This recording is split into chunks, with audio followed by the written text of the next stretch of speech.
Hello students, कैसे हैं आप सब। उम्मीद करता हूं कि आप सब बहुत अच्छे होंगे। आज का चैप्टर हमारा बहुत ज़्यादा इम्पोर्टेंट होने वाला है और आज हम बात करेंगे कक्षा 10 की गणित के त्रिकोणमिति वाले चैप्टर की। आपकी क्लास का ये 8वां चैप्टर है। आपकी किताब का ये 8वां चैप्टर है और सबसे इम्पोर्टेंट बात है कि आपका जो 8वां चैप्टर है वो अंक यानी 8 नंबर का ही ये चैप्टर है।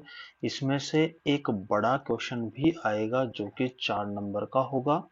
तो इस वाले चैप्टर को हमें बहुत ध्यान से पढ़ना है। अधिकतर विद्यार्थियों की समस्या रहती है कि जो त्रिकोणमिति का जो चैप्टर है वो उनको समझ में कम आता है। तो मैं आपको यहाँ पर बताना चाहता हूँ कि जो त्रिकोणमिति का चैप्टर है वो बहुत इजी चैप्टर है। आप इस वीडियो को और आगे आने वाले वीडियो को ध्यानपूर्वक देखिए। मेरी गारंटी है कि आप अच्छे से इस चीज को सीख जाएंगे। तो सबसे पहले हम बात करते हैं त्रिकोणमिति। देखो, त्रिकोणमिति का अर्थ हम समझने की कोशिश करेंगे। यहाँ पर त्रि का अर्थ क्या होता है? तीन। त्रि का अर्थ क्या होता है? तीन। और कोण का अर्थ आप जानते हो क्या होता है? कोण ही होता है। और मिति, मिति का अर्थ क्या होता है? माप। यानी त्रिकोणमिति का सीधा सा अर्थ क्या निकल के आया? तीन कोणों की माप। ठीक है। अब त्रिकोणमिति को इंग्लिश में क्या कहेंगे? कहेंगे ट्रिगोनोमेट्री। ट्रिगोनोमेट्री। अब देखो, यहां पर जो ट्री है, इस ट्री का मतलब होता है तीन। ठीक है। ये ग्रीक भाषा के वर्ड होते हैं। और जो गोन है, जो गोन है इसका मतलब होता है भुजा। क्या मतलब होता है? भुजा। और जो पीछे मैट्रोन है, इसका अर्थ होता है माप। यानी देखो, त्रिकोणमिति का हिंदी में अर्थ निकल के आया था तीन कोणों की माप। तीन कोणों की माप। अब त्रिकोणमिति को अंग्रेजी में कहेंगे ट्रिगोनोमेट्री। और ट्रिगोनोमेट्री ग्रीक भाषा के शब्दों ट्री, गोन और मैट्रोन से बना हुआ है, जिसका अर्थ होता है तीन भुजाओं की माप। अब देखो, यहां ट्रिगोनोमेट्री का अर्थ क्या है? देखिए, यहां पर आ रहा है भुजा और यहां पर आ रहा है कोण। तो बेसिकली जो त्रिकोणमिति है वो क्या है? एक समकोण त्रिभुज की, समकोण त्रिभुज, ध्यान रखना, समकोण त्रिभुज। ट्रायंगल कैसा होगा हमारा? समकोण त्रिभुज। तो समकोण त्रिभुज की भुजाओं और कोणों के बीच का संबंध। तो त्रिकोणमिति क्या है माय डियर स्टूडेंट्स? किसी समकोण त्रिभुज की भुजाओं और उसके कोणों के बीच का संबंध बताती है। बस इतना सा समझ लिया। अब हम आगे और बात करेंगे। सबसे फर्स्ट में आपको ध्यान रखना है कि पूरी की पूरी त्रिकोणमिति, पूरी की पूरी त्रिकोणमिति कौन से त्रिभुज में काम करेगी? तो वो काम करेगी समकोण त्रिभुज। किसमें काम करेगी? समकोण त्रिभुज में। तो मैं यहां पर एक समकोण त्रिभुज बना लेता हूं।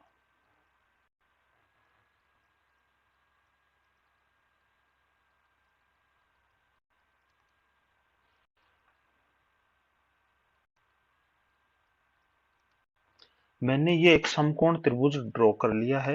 मैं इसका नाम दे देता हूं ए, बी और सी। जिसमें जो एंगल बी है वो समकोण है, यानी ये कितना है? ये 90 डिग्री का है। ठीक है। तो आपको ध्यान ये रखना है डियर स्टूडेंट्स की पूरी की पूरी त्रिकोणमिति हमेशा समकोण त्रिभुज में काम करेगी। अब समकोण त्रिभुज में क्या है कि तीन भुजाएं हैं। कौन कौन सी है? एक तो है कर्ण, ठीक है, दूसरा है आधार और तीसरा है लंब। ये तीन भुजा है। तो इनका निर्धारण कैसे करते हैं? इनका निर्धारण करने के लिए देखो, आपको सिंपल सा फॉर्मूला ध्यान रखना है कि जो 90 डिग्री के सामने की भुजा है, 90 डिग्री के सामने की भुजा ये वाली है। ये वाला सिंबल जो आपका बना हुआ है ये 90 डिग्री का बना हुआ है। तो 90 डिग्री के सामने की भुजा हमेशा क्या होगी? कर्ण होगी। क्या होगी? कर्ण होगी, जिसको हम लिखेंगे एल से। ठीक है। अब कर्ण तो हमारा डिसाइड हो गया, लेकिन अभी आधार और लंब हमारा बचा हुआ है। तो इसका निर्धारण हम कैसे करेंगे? तो इसका निर्धारण भी सिंपल है। अगर हमारा जो सी कोण है, अगर थीटा यहां पर है, तो थीटा के सामने की जो भुजा होगी वो हो जाएगी लंब। क्या हो जाएगी? लंब। लंब को हम लिखेंगे एल से, सॉरी, के को हम कैसे लिखेंगे? कर्ण को किससे लिखेंगे? के से। अब हमारा लंब भी डिसाइड हो चुका। एक बार और रिपीट कर रहा हूं, 90 डिग्री के सामने की भुजा हमेशा कर्ण होगी और ये समकोण त्रिभुज की सबसे बड़ी भुजा भी होगी। ठीक है, कर्ण डिसाइड हो गया। अब अगर हमारा कोण यहां है, यानी थीटा की पोजीशन अगर यहां पर है, तो थीटा के सामने वाली जो भुजा है वो हमारी लंब हो जाएगी। अब तीसरी भुजा कौन सी बची? आधार। तीसरी भुजा कौन सी बची? आधार, जिसको हम लिखेंगे ए से। किससे लिखेंगे? ए से। अब ध्यान रखना, अगर ये जो कोण अभी सी पर है, न्यून कोण यानी थीटा सी पर है, तो लंब यहां पर होगा और शेष बची भुजा आधार होगा। अगर कोण यहां पर चला जाता है, अगर कोण यहां पर चला जाता है, तो फिर हमारा जो लंब होगा वो ये वाली भुजा क्या हो जाएगी? फिर ये लंब हो जाएगी और ये वाली भुजा फिर क्या बन जाएगी? हमारी आधार बन जाएगी।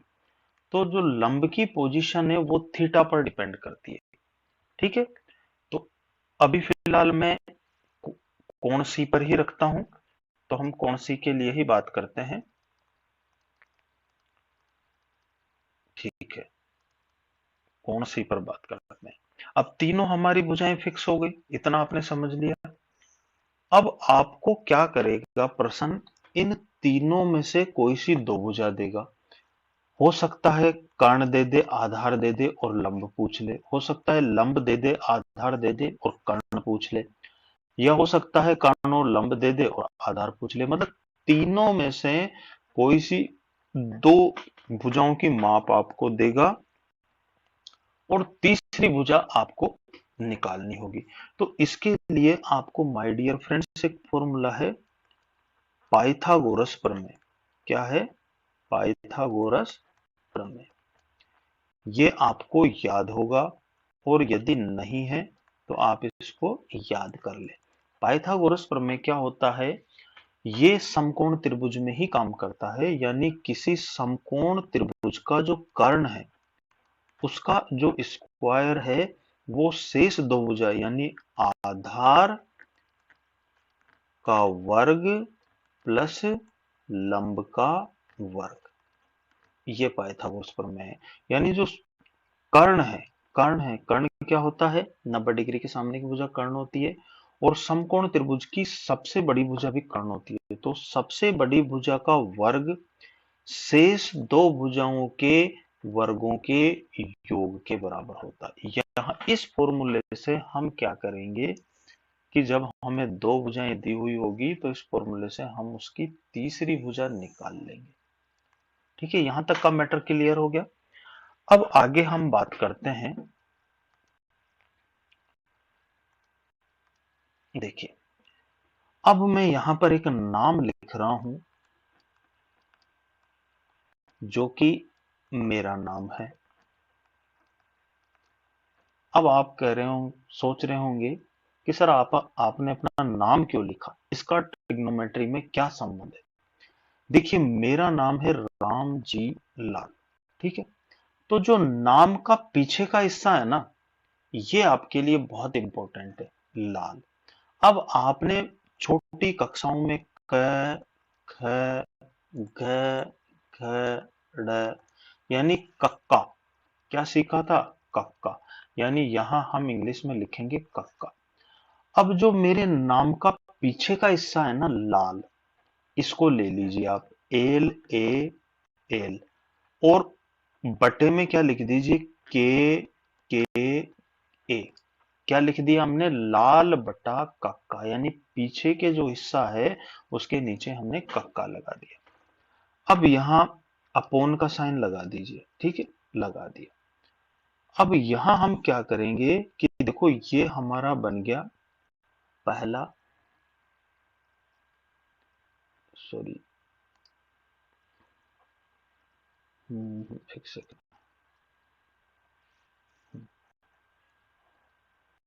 इसके ऊपर बॉक्स चढ़ा देंगे हम, चढ़ा दिया। इसके ऊपर भी हम बॉक्स चढ़ा देंगे। ओके, 3 बॉक्स बनाएंगे हम, यहां पर बॉक्स बन गया। एक सेकंड,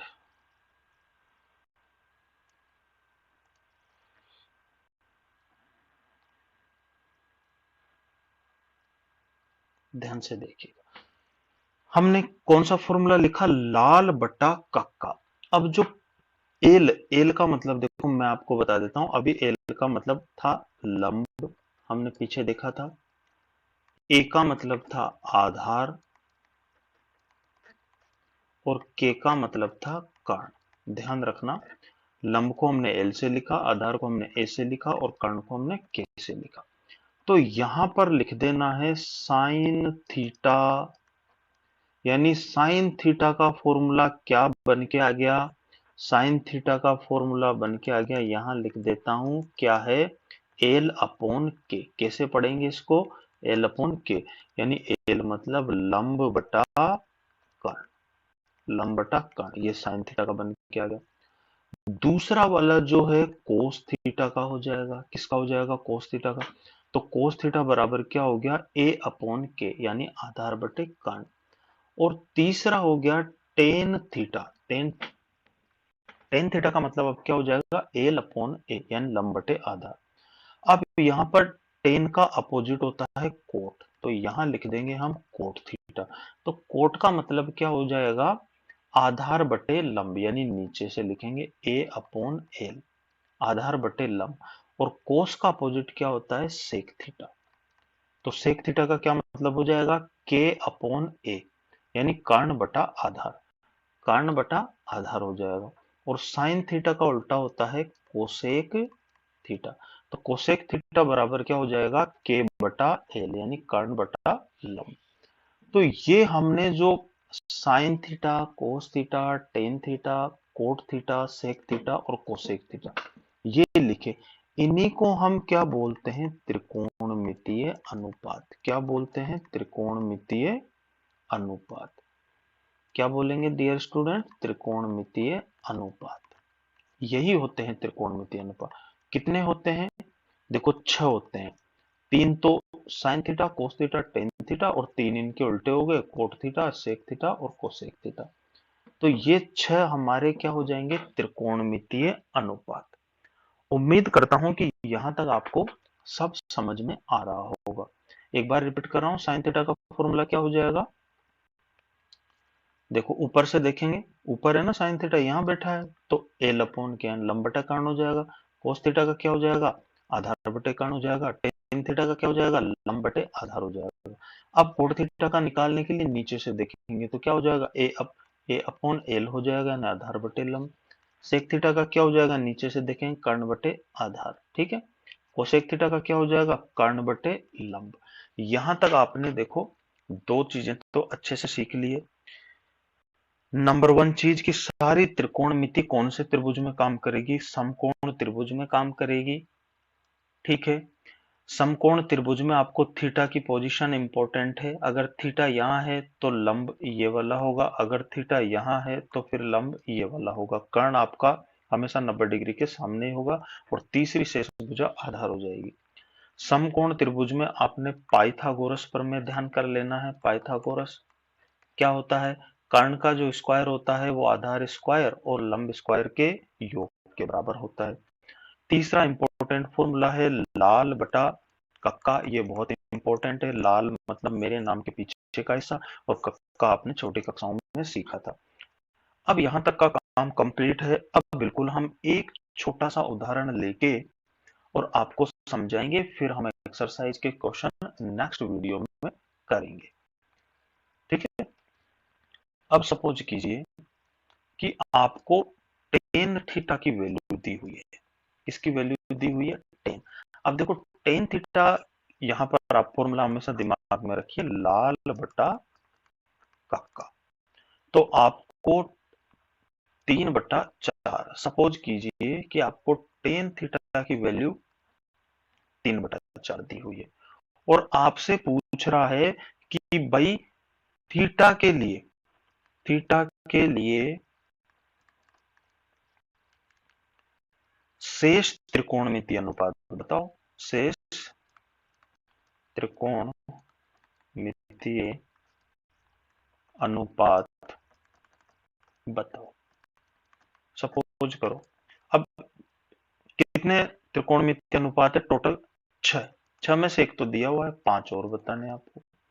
तो सबसे पहले आपको क्या करना है, देखो मैंने बताया था आपको भी, समकोण त्रिभुज ड्रॉ कर देना है। एक सेकंड, ये समकोण त्रिभुज मैं बना देता हूं। सही नहीं बना, चलो अपन इसको मिटाते हैं। एक मिनट, अच्छे से बनाते हैं।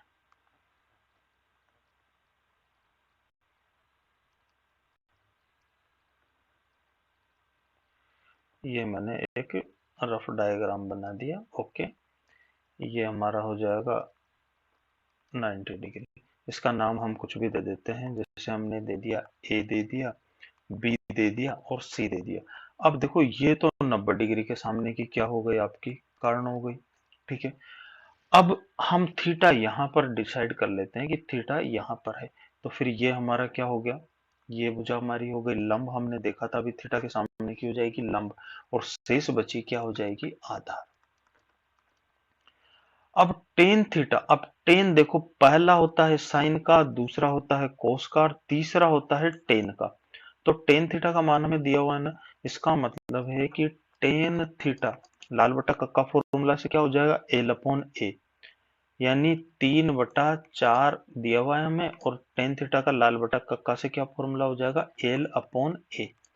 यानी जो एल है वो आपका कितना निकल के आया, 3। तो एल कहाँ है, ये रहा लंब, 3 हो गया। ओके, ए जो निकल के आया वो कितना हो गया, 4, यानी आधार 4 हो गया। अब आपको कर्ण पता करना है, तीनों भुजा चाहिए होगी। तो अब माय डियर स्टूडेंट्स, मैंने बताया था कि आपको हमेशा दो भुजा दी हुई होगी और तीसरी भुजा निकालनी है। तो कौन कौन सा प्रमेय, पाइथागोरस प्रमेय, ध्यान रखना, पाइथागोरस प्रमेय से, पाइथागोरस प्रमेय से क्या हो जाएगा, पाइथागोरस प्रमेय आप बताओ मुझे। कर्ण का जो स्क्वायर है वो किसके बराबर हो जाएगा, आधार स्क्वायर प्लस लंब स्क्वायर के बराबर। अब कर्ण आपके पास नहीं है, के कर्ण को हम के मानते हैं, तो के स्क्वायर बराबर आधार आपके पास कितना है, 4 है, तो 4 का स्क्वायर यहाँ पर रख दीजिए, प्लस लंब आपके पास कितना है, 3 है, तो 3 का स्क्वायर रख दीजिए। तो 4 का स्क्वायर 16 प्लस 3 का स्क्वायर 9, कितना हो गया भाई, 25 हो गया। अब के स्क्वायर बराबर कितना है, 25। ओके, तो के बराबर 25 पर आप अंडर चढ़ा दीजिए, तो कितना आ गया, 5। तो यानी कर्ण हमारा कितना आ गया, 5, ये 5 आ गया। अब हमारे पास तीनों भुजा हो गई, लंब हो गया, आधार हो गया और कर्ण हो गया। अब कुछ भी पूछे भाई। अब देखो सबसे पहला हमारा क्या है, एल अपॉन के, किसका होता है, साइन का। तो साइन थीटा निकालेंगे अपन, तो साइन थीटा बराबर क्या हो जाएगा, एल अपॉन के। तो एल कितना है आपके पास, एल है हमारे पास लंब 3 और कर्ण कितना हो गया, 5। ठीक है, तो साइन थीटा निकल गया। दूसरा किसका होता है भाई, कोस का, कोस थीटा। तो कोस थीटा का मान क्या हो जाएगा, ए अपॉन के। ए कितना है बताना, ए मतलब आधार 4 और के कितना है, 5। ठीक है। ओके, तीसरा तो टेन थीटा का ही होता है। टेन थीटा आपके पास दिया हुआ है कितना, ये तो ऊपर ही दिया हुआ है प्रश्न में, 3/4। और यहां से भी अगर आप निकालना चाहे तो भी निकाल सकते हैं। देखो एल अपॉन ए लिख दीजिए, एल अपॉन ए। एल कितना है 3 और ए कितना है 4। अब ये 3 निकल गए ना, तो बाकी 3 निकालना तो आसान है। देखो 10 का जो अपोजिट होता है वो क्या होता है, एक से 10 का अपोजिट क्या होता है, कोट। तो कोट थीटा बराबर क्या हो जाएगा, इसका अपोजिट कर दो, उल्टा कर दो, 3/4 है, 4/3 कर दो। कोस का उल्टा क्या होता है, सेक थीटा। तो सेक थीटा इसका उल्टा हो जाएगा, 4/5 है, 5/4 हो जाएगा।